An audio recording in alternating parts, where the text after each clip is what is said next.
Assalamualaikum, ketemu lagi sama gue Zulham Adam. Jadi kali ini gue akan menceritakan kisah mistis pendakian Gunung Butak, Malang, Jawa Timur. Buat kalian yang penasaran, tonton video ini sampai habis.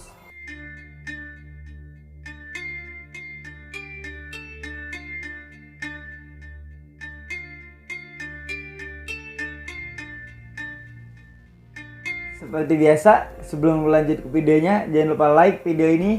Dan buat kalian yang belum subscribe, jangan lupa kalian subscribe channel ini supaya channel ini lebih maju untuk kedepannya. Jadi kali ini gue dapat sedikit cerita pendakian pada tahun 2012, tepatnya di Gunung Butak, Malang, Jawa Timur. Dan kejadian waktu itu pada malam Jumat Legi, dengan formasi jumlah rombongan yang ganjil pada kala itu. Dan cerita ini gue mendapatkan dari Instagram, yaitu dari akun Jejak Pendaki. Buat kalian yang pengen tahu akun Instagram ini, bisa langsung kalian lihat nih, ada di bawah sini.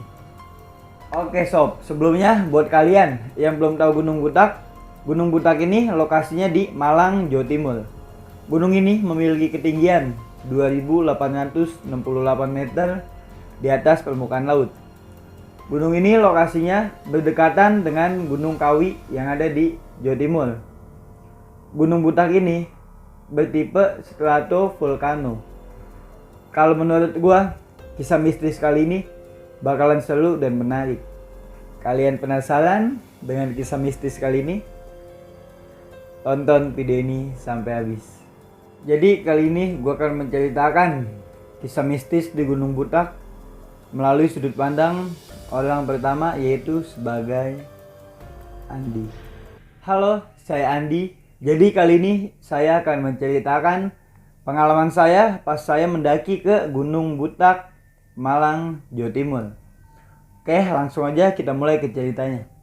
Jadi pada tahun 2012, saya bersama rombongan pecinta alam senior berniat mengunjungi Gunung Butak yang ada di Malang itu.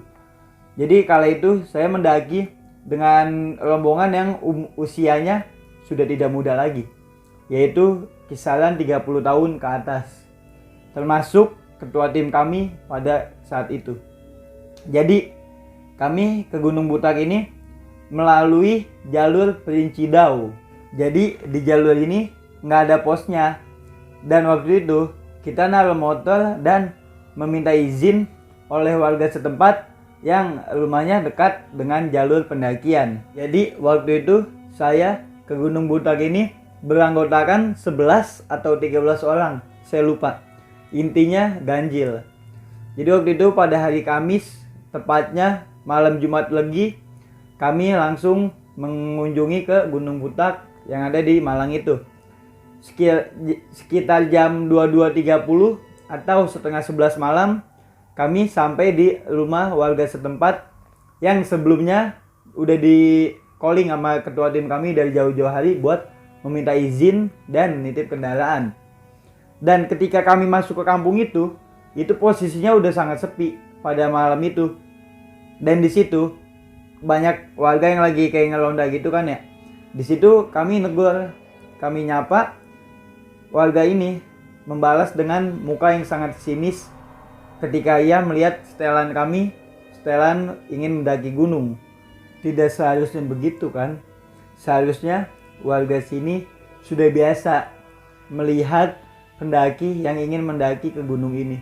Karena posisinya emang ini adalah jalur pendakiannya.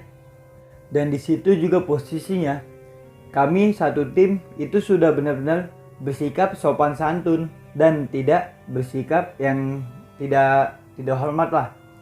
Akhirnya oke lah, kita lanjutin. Pas kita sampai di rumah warga ini, jadi di situ saya ngelihat ada dupa yang dibakar dan kayak ada air bunga yang disiramin ke jalanan pada malam itu tuh, malam Jumat Legi. Dan si bapak warga ini yang udah di calling sama ketua tim pada jauh-jauh hari sebelumnya, yang pertama kali dia bilang ke kita saat kita nyampe itu, dia ngomong gini, "Tenan A, Sido Mungga Iki." Jadi di situ dia seperti meragukan kami Akhirnya di situ kami disuguhin kopi, dan di situ posisinya dia nanya, nih jumlah kalian ada berapa? Kita bilang dong kalau jumlah kita itu ganjil. Di situ akhirnya si bapak ini makin gak yakin sama kami buat naik pada malam itu. Dan di situ akhirnya ketua tim kami butuh waktu sekitar 1 jam buat meyakini si bapak-bapak warga ini buat mengizinkan kami naik pada malam itu. Akhirnya setelah lama menunggu, tepat pukul 12 malam, di situ kami diizinin untuk naik. Akhirnya di situ kami semua dengan senang hati, oh makasih Pak gini-gini. Kita langsung mulai itu perjalanan. Pada malam itu anjing warga sekitar itu pada menggonggong. Ada anjing liar maupun anjing peliharaan. Dan di situ banyak sekali dupa yang dibakar serta bau menyan. Di situ posisinya kami ya biasa aja, soalnya emang kami nggak tahu apa-apaan. Dan di situ tepat jam 12 malam itu posisi bulan ada di titik terbaik, yaitu bulan purnama. Akhirnya di situ kita jalan lagi, kita jalan terus sekitar 3 km dari rumah warga yang tadi kita jumpai itu. Di situ ketua tim kami menghentikan kami, tepatnya di pertigaan jalur yang dikitari perkebunan jeruk. Dan di situ akhirnya kita berhenti, kita buat lingkaran.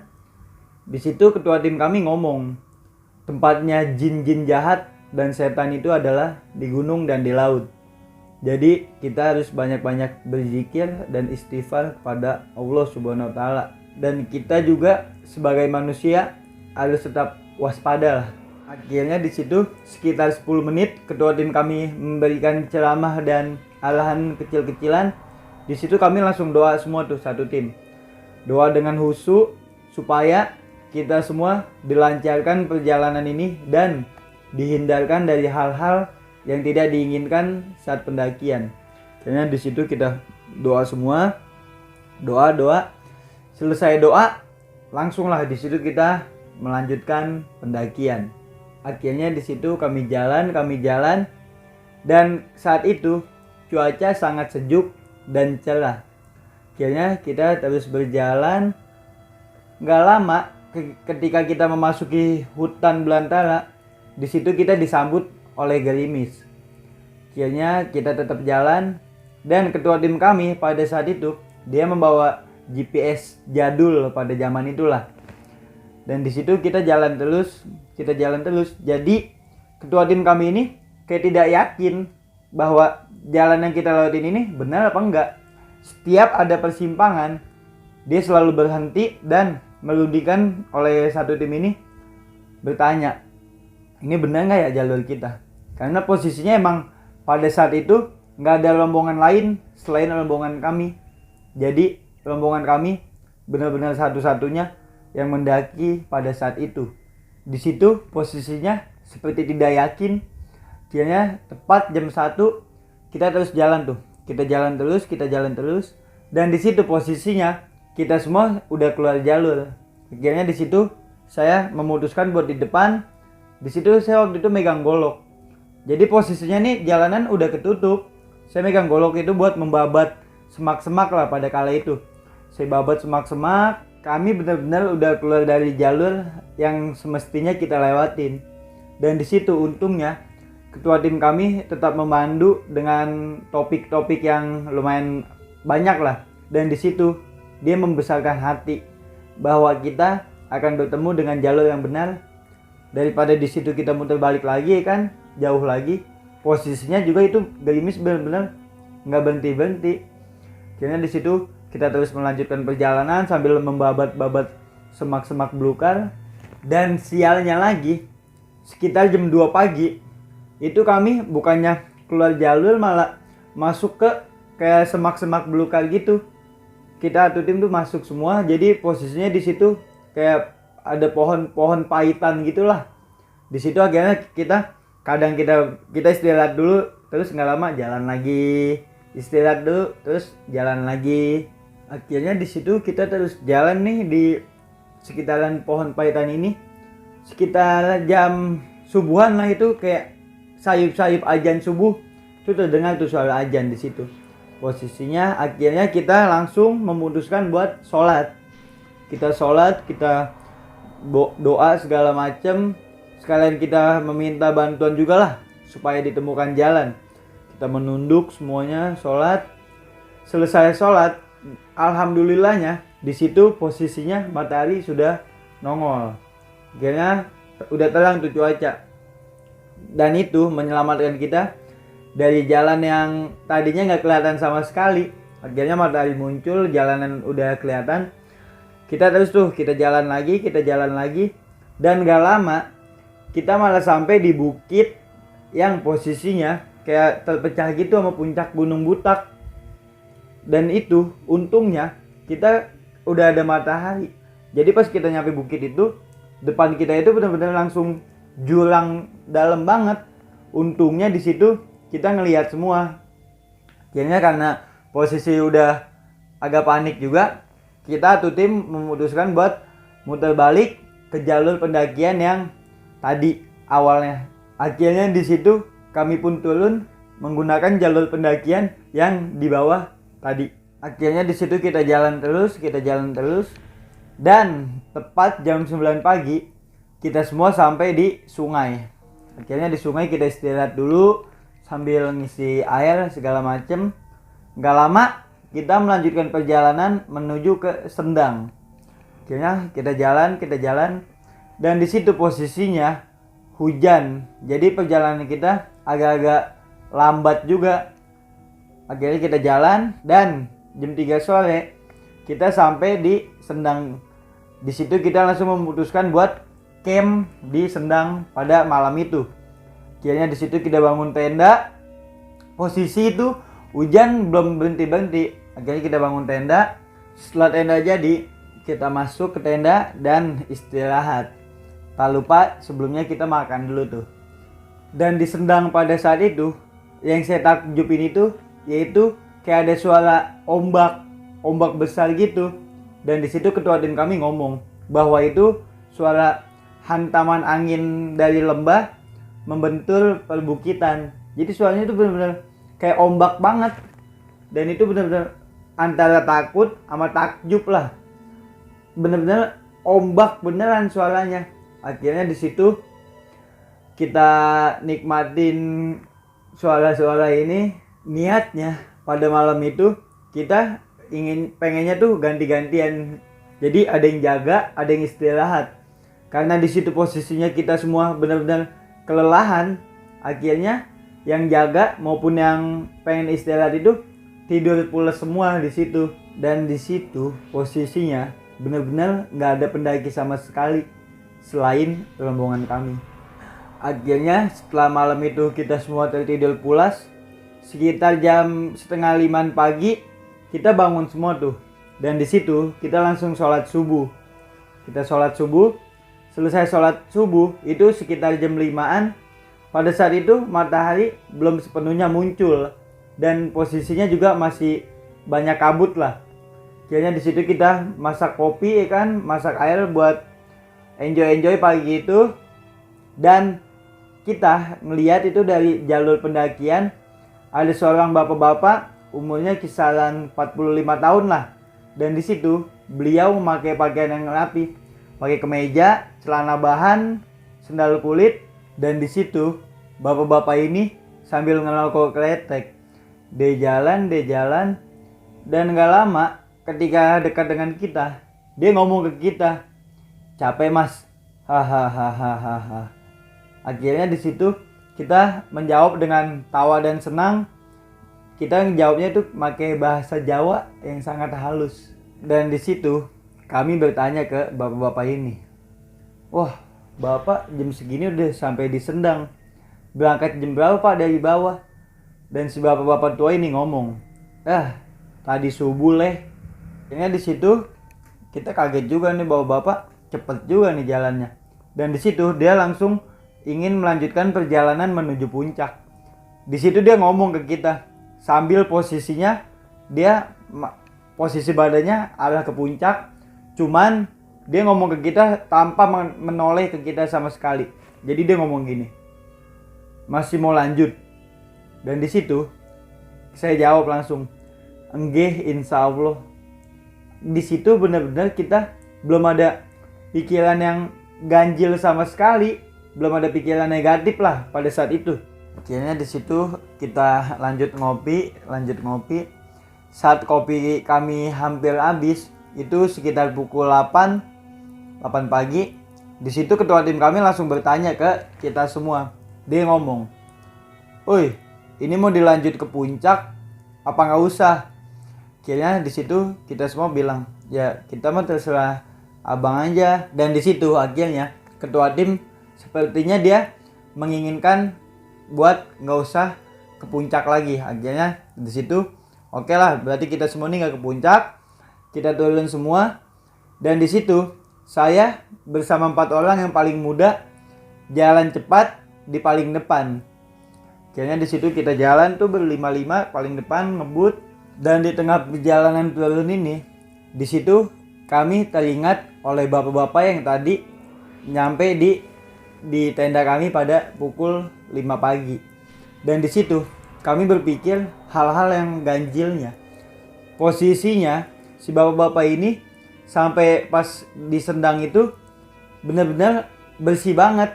Bajunya, pakai kemejanya tuh bersih, celana bersih, kakinya pun nggak ada lumpur sama sekali. Padahal pada saat itu posisinya benar-benar becek banget jalanan. Ya minimal di sendalnya ada lumpur lah sedikit. Dan di situ juga dia nggak berkeringat sama sekali. Posisinya ya fresh aja gitu. Kayaknya di situ kita benar-benar teringat sama bapak-bapak ini. Dan di situ posisinya nggak ada ceritanya.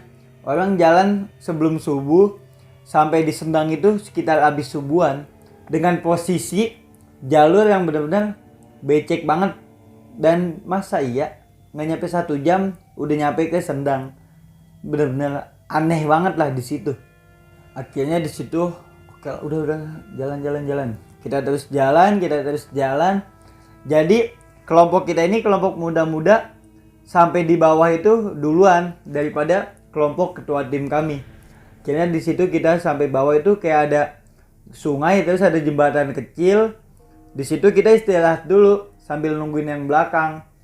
Dan di situ ada bapak-bapak kayak petani gitu jalan menggunakan motornya sambil membonceng rumputnya lah. Dia jalan dan dia berhenti di depan kami. Dia langsung bertanya. Di situ dia nanya to the point. Jadi petani ini ngomong gini, "Abis naik mas, aman semua kan anggotanya?" Dan di situ kami langsung menjawab, "Alhamdulillah aman." Akhirnya di situ kita cerita bahwa kita sempat tersesat hingga pagi. Dan di situ posisinya pas kita kesesat kan kita hampir terpelosok juga tuh ke dalam jurang. Kita cerita dan di situ saya juga bercerita seluruhan ketua tim pas kita lagi tersesat yang kita membabat-babat semak-semak belukar. Pas di bawah tanaman pohon paitan itu kan kita membabat-babat semak tuh, kita cerita. Dan si bapak petani ini ngomong, "Kalau nemu genderuwo di depanmu, babat aja sekalian." Di situ kita ya langsung kayak ada keanehan juga. Akhirnya oke lah, kita lanjut cerita lagi di situ. Dan di situ kita juga bilang kalau jumlah kita ini ganjil. Dan di situ kita juga ngomong kalau pas kita naik ini benar-benar nggak ada pendaki lain selain rombongan kita ini. Akhirnya di situ mas-mas petani ini cuman mengangguk-ngangguk doang. Dan di situ kita sambil nunggu rombongan yang lainnya. Ketika rombongan kita udah kumpul semua nih di pinggir sungai ini, akhirnya kita semua diajak buat mampir ke rumah mas-mas petani ini. Oke lah, kita jalan semuanya ke rumah mas-mas petani ini. Dan di situ kita benar-benar dikasih makan sampai benar-benar kenyang banget. Kita dijamu segala macem. Dan mas-mas ini dia ngomong, ternyata mas-mas petani ini adalah kuncen Gunung Butak. Dan si mas-mas petani ini dia ngomong ke kita, kalau misalnya ada yang tersesat, pasti ada yang ngasih tahu saya. Dan di situ pasti saya langsung jemput rombongan yang tersesat ini. Di situ anggapan saya itu kalau yang ngasih tahu ke Kuncen ini pasti udah bukan manusia. Pasti kayak gaib lah yang ngasih tahu kalau misalnya ada yang kesesat gitu. Itu hanya pikiran saya doang sih. Jadi di sini tuh lucunya Mas Kuncen ini menganggap rombongan kami ini lebih ajaib lah gitu, lebih sakti dari yang lainnya. Karena posisinya kita naik pada malam bulan purnama, malam Jumat Legi juga. Dan di situ kita rombongannya ganjil. Benar-benar dianggapnya itu kita sakti. Di situ juga posisinya dari rombongan kita semua ini, kita semua selamat dan kita turun dengan jumlah yang sangat lengkap. Bahkan sambil ngeluarin selolohan mau ngebacok genderuwo seperti itu. Makanya di situ kita benar-benar dijamu, dikasih makan sampai kenyang, kita dibaikin gitulah. Dan di situ sebagai rasa hormat kami, akhirnya kami memberikan logistik yang tersisa seperti mie, beras, kopi, gula, dan yang lain-lain. Dan tidak lupa juga kita menyempilkan sedikit uang untuk memberikan ke Kuncen ini sebagai rasa terima kasih dan hormat kita kepada Kuncen ini. Sampai di bawah, barulah di situ kami mengetahui semua pantangan yang ada di Gunung Butak ini, termasuk ketua tim yang menceritakan dari awal perjalanan kita naik, perundingan dengan bapak-bapak yang kita nitip kendaraannya, bahkan saat kita mengalami hal-hal ganjil, itu semuanya tidak diceritain sama ketua tim kita selama kita ada di gunung itu. Intinya sebelum kita memulai pendakian, kita harus tahu dulu nih apa yang dibolehin dan tidak dibolehin mengenai gunung yang ingin kita naikin. Dan pastikan ada orang yang benar-benar matang sebagai rekan pendakian kita, seperti ketua tim saya pada waktu itu. Cerita ini benar-benar tidak ada yang saya lebihkan dan saya kurangin. Cerita ini benar-benar lengkap dari apa yang kita alamin satu tim pada saat itu. Makasih buat kalian yang udah dengerin cerita ini sampai habis. Semoga cerita ini bisa bermanfaat juga buat kalian. Saya Andi, pamit. Oke sob, balik lagi sama gua, Adam. Jadi tadi kita habis mendengarkan kisah mistis di Gunung Butak. Ya kurang lebihnya seperti yang tadi udah gue jelasin lah. Konon di Gunung Butak ternyata memiliki pantangan tersendiri, yaitu jangan didaki saat malam Jumat Legi dan dengan formasi rombongan yang ganjil. Ya jadi kita sekarang udah tahu lah pantangannya apa di Gunung Butak ini. Oke, jadi buat kalian yang mempunyai kritik atau saran mengenai video ini, bisa langsung kalian tulis di kolom komentar. Buat kalian juga yang mempunyai pengalaman mistis di gunung dan ingin diangkat di channel ini, bisa langsung kalian kirim melalui DM Instagram atau email yang udah gue cantumin di deskripsi. Dan buat kalian yang belum subscribe, jangan lupa subscribe channel ini supaya channel ini lebih maju untuk kedepannya. Baiknya itu datang dari Allah Subhanahu wa Ta'ala dan buruknya datang dari gua. Makasih buat kalian yang udah dengerin cerita ini sampai habis. Semoga yang dikit ini ada manfaat. Gue Zulam Adam. Sampai jumpa di cerita selanjutnya.